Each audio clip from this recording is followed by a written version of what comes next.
Matapos ang naging patutsyada ni Vice kay Christy Perman tungkol sa pagsasabi umano ng kasinungalingan ni Christy ay kaagad naman nabamuelta si Miss Christy Perman at humirit ito kay Vice na hindi umano ito isang babae at nagpapanggap lang umano si Vice.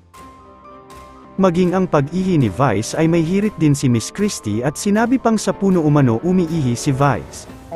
Kaagad din naman na humirit si Vice at nag-post din ito ng isang tsakang larawan.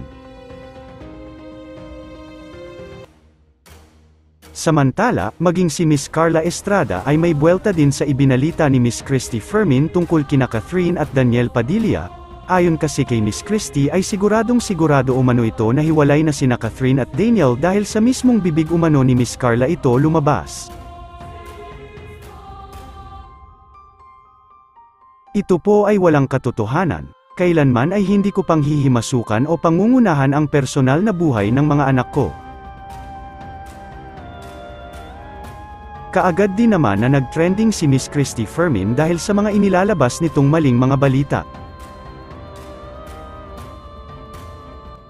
Samantala kabang-abang naman, kung ano ang inihahanda nila Vice na bagong ganap at kung magkakaroon ba ito ng pa-party sa darating na December. Marami rin ang umaasa na magkakaroon ng project sina Angelica Panganiban at Vice.